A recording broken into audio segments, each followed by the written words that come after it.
On today's episode of Warehouse Safety Tips, we're going to be continuing our coverage of ergonomics and injury prevention with week 4 of 5. So stay tuned. Welcome to Warehouse Safety Tips. If you're a seasoned vodcast viewer, this vodcast is going to be different from most that you watch.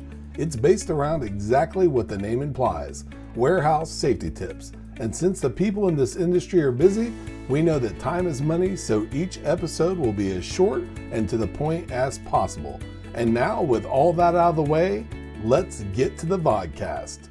On this week 4 of 5 for ergonomics and injury prevention, we're going to be talking about stretching and micro breaks and just how important they are to going through and making sure that you don't have repetitive injuries or just anything that has to do with ergonomic injuries. So the very first thing that we want to go over with you is going to be group stretching. We've covered this in previous items, but the thing that you want to think about with group stretching or calisthenics, if you do it at the beginning or maybe at lunch or at the end of a shift, make sure that you take part in these because these are going to be the stretches that are going to be most found to be issues. So a lot of times there'll be some sort of a group stretch leader that will go over certain things that you need to do in order to stay nice and limber during whatever the activities are that you're going to be doing at your position. So make sure that you do take part in those.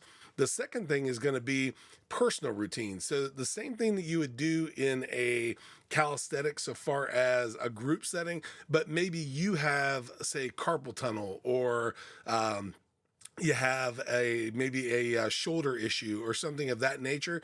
These are going to be things that are catered to your personal injury or potential personal injury, so that if you have an issue or a before it's an issue, you know that a certain area is bothering you. You can work on that either before at lunch or after your shift, or in little micro breaks, which we'll talk about here in just a second.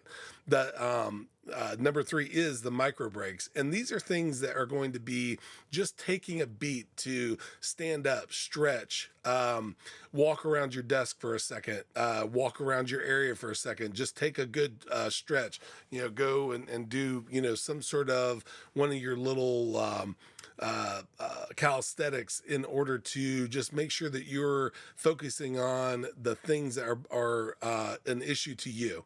Then the fourth thing is going to be having visual guides and schedules for these stretching. So let's say that there's a certain time that they do it every week.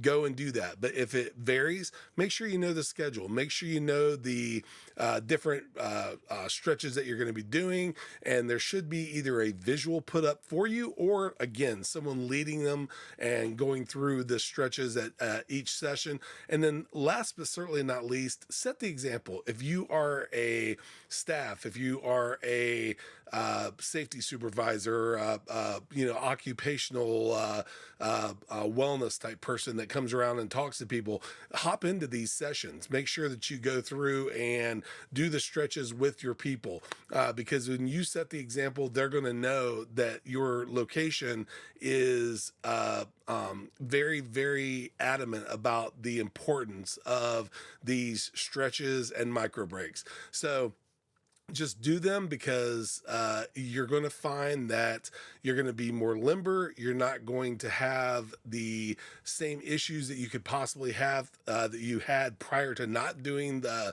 stretches and micro breaks. And hopefully they will keep you from any sort of ergonomic issues. And then, of course, make sure that you follow the other guidelines that we provided before this and the ones that we'll provide after this. And then if there is ever an issue where you start to feel like you are doing something repetitive, or possibly there is a stretch that you don't think you should have to do, a twist that you don't have to do, or a step that's not necessary that you feel that could change the routine and make it better, don't ever forget to speak up and talk to supervisors, maintenance, occupational people that handle that sort of thing, just safety in general, and get it fixed, because you might be able to fix your entire line or whatever group is doing that particular activity, and make the process that much smoother for not only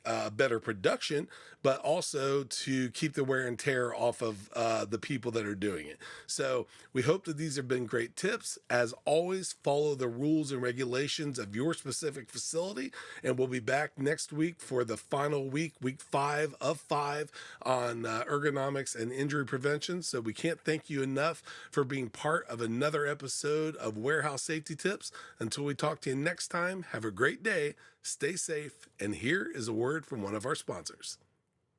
It's scientifically unexplainable. It's virtually indestructible. And it's taking over the entire planet. But in a really good way. It's Mighty Line Floor Tape, the most durable floor tape in the world. 7 times thicker than average floor tape. Beveled to endure pounding warehouse traffic. And backed with a super strong peel and stick adhesive, so you'll never have to worry about painting shop floors again. Mighty Line Floor Tape, the only durable stripe.